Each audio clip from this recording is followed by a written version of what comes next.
My name is Trevor. If anyone asks me what 4 years of college taught me the most, I wouldn't say knowledge, nor relationships or future direction.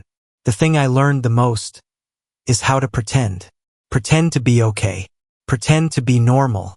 Pretend like I feel nothing when my heart races because of another guy. My university is in the northern suburbs of California. A sprawling campus, lots of trees, red brick buildings, and an atmosphere always filled with a sense of freedom. Here, people talk a lot about being yourself. But the truth is, not everyone has the courage to do that. I entered my sophomore year with a script already prepared for my life. Trevor the straight, easygoing guy, majoring in communications with good friends, watching football on weekends, occasionally flirting with girls in class. A safe image. Perfect shell. Until Eric appeared. I met Eric in a required class on mass communication. The first day of the fall semester, the lecture hall was packed. I arrived early, sat in the middle row, idly scrolling on my phone when someone pulled the chair next to me.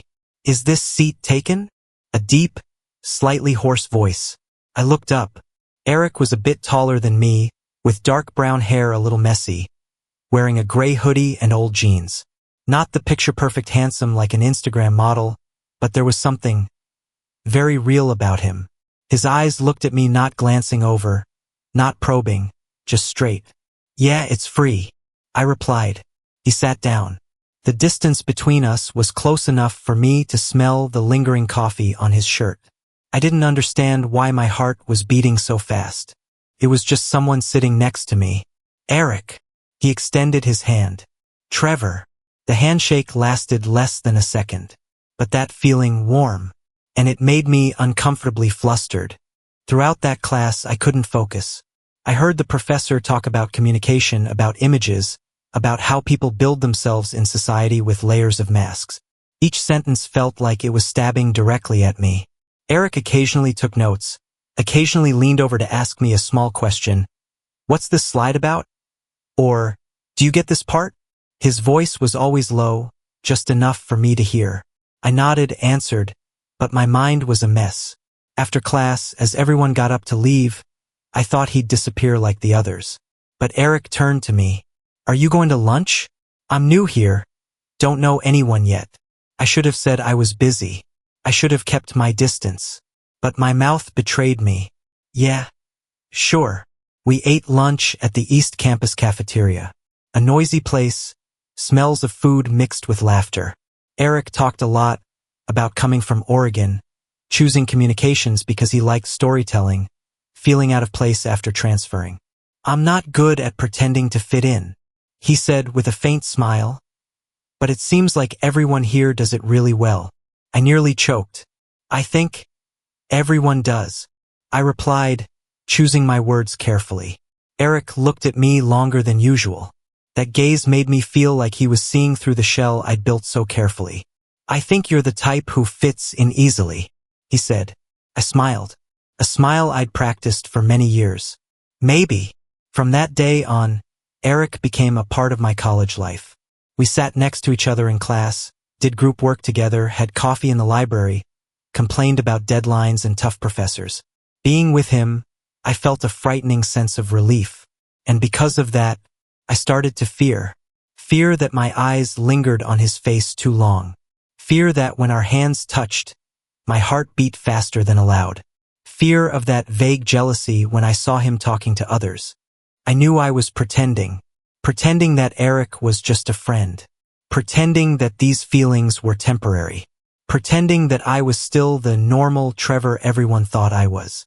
But I didn't know that the price of pretending was just beginning. After about a month of knowing each other, Eric was no longer just the guy next to me in class. He slipped into my life in a way that was naturally terrifying. Evening texts asking if I'd eaten yet. A coffee with my name on it waiting at the usual spot near the library. Study sessions that lasted longer than planned, because neither of us wanted to be the first to get up. I continued pretending, and I was very good at it. In front of friends, I talked about Eric like an interesting classmate. A new bro, a decent guy. I told stories about girls in class, laughed at the right moments, played the familiar Trevor role. But when it was just the two of us, everything was different. There were silences that didn't need filling, glances that lingered longer than normal, and feelings I strained not to name. One evening mid-semester, the library closed late. We sat in the second-floor study area, yellow light casting down on the long wooden table. Eric rested his chin on his hand, staring at his laptop screen, brows furrowed. "I don't get this part at all," he said. "Communication is storytelling, but these guys turn it into math." I laughed. "Welcome to college." Eric turned to look at me, a half-smile. That gaze, I hated it, because it made me forget to keep my distance. "You always know how to make things seem light," he said. "Not really," I replied. "Just, I'm used to it." "Used to what?" The question hung in the space between us. I didn't answer right away. I looked out the window, where the campus lawn was shrouded in darkness. "Used to not letting anyone see what I really think." Eric didn't say anything more, but I felt his gaze still there, waiting. Finally, he just nodded. "I get it," he said softly. I didn't know why those two words made my chest tighten. That night, we walked back to the dorms together. The air was chilly, wind carrying the scent of dry leaves. Eric pulled his jacket closer. "I hate the dorms," he said. "Too noisy, too many people." "I'm used to it," I replied. He smiled. Again with "used to it." We stopped in front of my building. The hallway light spilled out, creating a faint glow. "Trevor." Eric called my name. "Yeah. I feel like you're hiding a lot of things." My heart pounded so hard I feared he could hear it. "I think everyone has things they don't say," I replied, avoiding his eyes. Eric stepped a little closer, not touching me, but close enough for me to feel his warmth. "Some things, if you keep hiding them forever, they'll exhaust you," he said. "I've tried." I swallowed hard. Part of me wanted to ask what he meant. The other part feared the answer. "Good night, Eric," I said, stepping back. He looked at me for a few more seconds, then nodded. "Good night, Trevor." I turned and walked into the building, but each step felt heavy as stone. In my room, I sat on the bed, mind spinning. I knew I was standing on a very thin line. One side was the safe life I'd built. The other was something more real but also more dangerous. In the days that followed, I started noticing Eric more than necessary. The way he smiled when focused. The way he furrowed his brows when thinking. The way he touched his neck when stressed. All of it etched into me. And then what I feared most happened. One afternoon, while Eric and I were at a coffee shop near campus, a girl from another class approached our table. Pretty, confident, with a charming smile. "Eric, right?" she asked. "I'm Maya. We talked at the seminar the other day." Eric smiled, nodded. "Yeah, Maya." They chatted. Very naturally. Very fitting. I sat there, silent, my coffee cooling in my hand. An uncomfortable feeling rose in my chest. Not exactly jealousy, but not jealousy either. Maya invited Eric to a movie that weekend. "I think I can," Eric said. I smiled. The familiar Trevor smile. "Have fun," I said. Eric looked at me. A quick glance, very fast. But enough for me to know. He was searching for something on my face, and I didn't let him see anything. That night, I lay in bed, staring at the ceiling. I wondered what I was doing. I pretended I didn't care. Pretended I wasn't hurt. Pretended everything was fine. But deep down, I knew, every time I pretended like that, I was paying a very high price. That weekend, Eric went to the movie with Maya. I knew because he texted me before going. A very normal text, like between two friends. "Wish me luck." I stared at my phone screen for a long time before replying. "Yeah, have fun." Just 4 words. But I typed and deleted 3 times before sending. That evening, I didn't go out. I stayed in my dorm room, opened my laptop, pretended to do homework. But the words on the screen blurred meaninglessly. My mind kept conjuring images I didn't want to think about. Eric smiling, Eric leaning closer to her. Eric, no longer mine alone, even though in reality he was never mine. Around midnight, my phone buzzed. Eric, done. Back in my room. I didn't reply right away. I didn't know what to say. Congratulations? Ask how it was? Or pretend to be asleep and text back in the morning. Finally, I chose the safest option. Was it okay? 3 minutes later. Yeah, she's cute. My heart felt like it was lightly squeezed. Not intensely painful, but enough to sting. That's good. I replied. The 3 dots appeared, then disappeared, then appeared again. Trevor. I swallowed hard, gripping the phone tightly. What? Nothing. Good night. I lay there, in the dark room, watching the green light fade on the screen. I felt like I just dodged a question that, if heard, I wouldn't have the courage to answer. In the days after, things changed in a very subtle way. Eric was still Eric. He still sat next to me in class, still smiled, still talked. But an invisible distance appeared. Not big, just enough for me to feel it. He talked about Maya more. Not bragging, just little stories. She likes documentaries, hates bitter coffee, talks too fast when nervous. I listened. I nodded. I played the good friend. Each time it felt like I was cutting into myself. Small cuts, no blood, but accumulating. One evening, we were doing group work in my room. Eric sat on the floor, back against the bed, laptop on his lap. I sat on the chair, facing him. Familiar space, but unfamiliar feeling. Do you think I've been talking a lot about Maya lately? Eric suddenly asked. I froze. Yeah, but why? He shrugged. I don't want to make you uncomfortable. I smiled, a bit forced. Why would I be uncomfortable? Eric looked at me.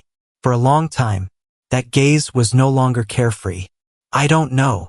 He said, maybe I'm imagining it. I turned away, pretending to organize papers. You're overthinking. Maybe, he replied. The silence stretched. I could hear the air conditioner humming. Trevor, Eric called. Yeah. Have you ever felt like you're living someone else's life? That question hit me like a direct punch. I don't understand. Elite. Eric stood up, paced a few steps in the room, then stopped at the window, his back to me. I used to do that, he said, at my old school. I pretended to like things I didn't, pretended to say safe things, pretended to be a more acceptable version of myself. I stood still, my whole body tense. And then, I asked, and then I was exhausted. He turned back to look at me. I transferred because I couldn't stand pretending anymore. The room was silent to the point of suffocation.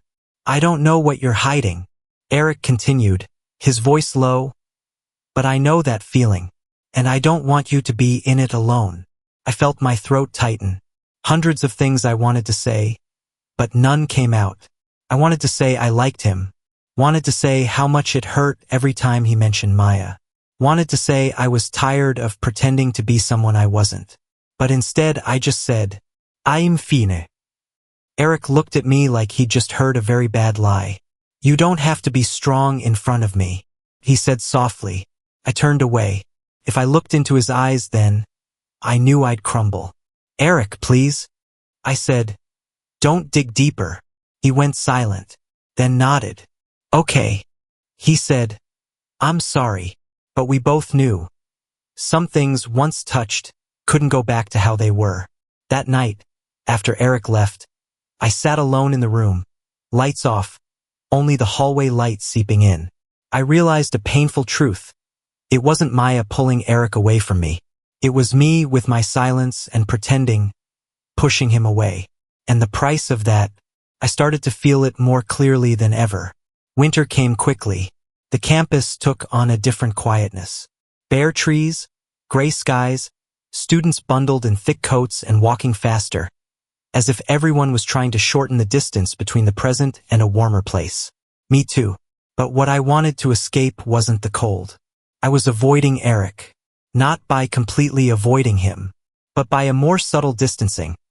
Replying to texts slower, not initiating coffee invites, keeping conversations safe. I told myself I was doing the right thing. That if Eric was dating Maya, I should step back. But the more I stepped back, the more unbalanced I felt. One afternoon, after class, Eric called me back as I was about to leave the lecture hall. "Trevor, wait a sec." I turned. "What? Are you busy tonight?" A simple question. But my heart reacted excessively. "Probably not," I replied. "I need to talk to you." He said, "Not about schoolwork." I nodded, not sure if I was nodding in agreement or because I didn't have the strength to refuse. We met at a small bar near campus. Not noisy, soft yellow lights, slow background music. This place was usually for seniors and young faculty. Private enough to say things you didn't want the world to hear. Eric ordered 2 beers. I took a sip, trying to ease the tension inside. "You've been different lately," Eric started. "I'm the same," I replied instinctively. He shook his head. No. "You're building more walls." I looked at my beer, the foam dissolving. "I don't want to complicate things," I said. "Trevor." Eric lowered his voice. "Things are already complicated." He took a deep breath, as if preparing himself for what he was about to say. "I'm not seeing Maya anymore," he said. I looked up. "Why?" "She's fine," he continued, "but not what I need. And honestly, it's not fair to continue when my head is elsewhere." Elsewhere. My heart pounded hard. "So?" I asked, voice hoarse. "So I want to be honest." Eric looked straight at me. "With you. And with myself." The air between us thickened. I knew how important this moment was. And I also knew that if I pretended again, I'd lose something forever. "Eric," I started, then stopped. I didn't know where to begin. He didn't push, just waited. "I've been pretending for too long," I said finally. "I'm used to playing the role everyone expects. And I'm afraid, if I don't, I'll lose everything." "Lose who?" he asked softly. I looked at him. For a long time. "You," I said. Eric stood up, paid the bill, then placed his hand on the back of my chair. "Come with me," he said. "Outside for some air." We walked in the cutting cold. The campus at night was strangely quiet. When we reached near his old dorm, where he'd moved out but kept the room empty while looking for a place, Eric stopped. "Come inside," he asked. I hesitated for a second, then nodded. His room was simple, almost empty. Just a chair, a small table, and a window overlooking the parking lot. Eric turned on the light, white light illuminating his face. Serious, tense, but sincere. "I don't know what you're afraid of," he said, "but I know the feeling of standing between real and safe. I chose safe for too long." I swallowed. "And now I'm tired." The distance between us shortened. No one said another word. I could hear his breathing, clear enough that my heart beat in rhythm with it. "Trevor." He called my name, very softly. "If I'm misunderstanding, you can say stop." I shook my head. A small gesture, but clear enough. Eric raised his hand, touched my cheek, his fingers warm, trembling slightly. I closed my eyes, not out of fear, but because finally, I didn't want to pretend anymore. When his lips touched mine, the world seemed to stop. Not rushed, not greedy, just a slow kiss, full of hesitation, as if both were asking, "Is this real?" I placed my hands on his jacket, pulled him closer. The kiss deepened. All my defenses crumbled at once. I realized I was shaking, not from the cold. "Eric," I whispered as our lips parted, "I don't know if I'm doing the right thing." He rested his forehead against mine. "Neither do I, but I know it's real." I closed my eyes, took a deep breath. The price of pretending was too clear. And for the first time, I was ready to pay the other price, the price of living truthfully. We didn't go further than the kiss that night. Not because of a lack of desire. On the contrary, because it was too much. Eric pulled away first, as if he understood that if we continued, things would become too big, too fast. We stood there, in the nearly empty room, breathing heavily, eyes on each other but saying nothing. "We don't have to decide everything right now," he said finally. I just want you to know. You're not alone.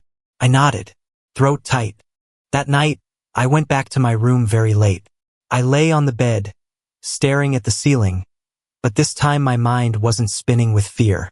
Instead, there was a strange feeling, relief, like I'd just set down a backpack I'd carried for too long. In the days that followed, I started to change. Not loudly, not declaring it, just small things. I didn't force a smile when someone asked about dating. I didn't rush to talk about girls I wasn't really interested in. I allowed myself silence when needed and truth when possible. And with Eric, everything was slow but deeper. We were still friends in public. Still sat next to each other in class, still studied together, still had coffee. But when alone, I didn't build walls anymore. I looked at him longer. I touched his hand without pulling away. I allowed myself to be vulnerable. One afternoon near the end of the semester, we sat on the grass behind the library. Clear sky, light sun. Students around us lay reading, laughing. A very normal scene. Eric leaned closer to me, voice low enough just for me. Do you regret it? Regret what? Not pretending anymore. I thought for a few seconds, then shook my head. I regret doing it for so long. He smiled, a smile without hesitation. At the end of the semester, I went home to visit family. Dinner, familiar questions. How's school? What's the future like? Do you have a girlfriend yet? I answered more honestly than ever. Not everything, but a real part. And I realized the world didn't collapse. When I returned to campus after the short break, Eric met me at the parking lot. No hug, no hand-holding, just standing there waiting. I missed you, he said. Yeah. I replied, me too. We started dating in our own way, not rushing to go public, not hiding desperately, just step by step, learning to live truthfully in a world not always ready to accept. There are days I still fear. Fear the looks, fear the whispers, fear losing the old safety. But each time, I remember the emptiness of pretending. And I know I don't want to go back there. Eric once told me, one night as we sat side by side on the bed, backs against the wall, hands intertwined, the price of pretending is losing yourself. But the price of living truthfully is just learning to be brave. I don't know what the future holds. I don't know how far Eric and I will go. But I know one thing very clearly. For the first time in my life, I'm not playing the Trevor everyone expects. I am Trevor with all my love, desires, hurts, and truths. And that is worth every price.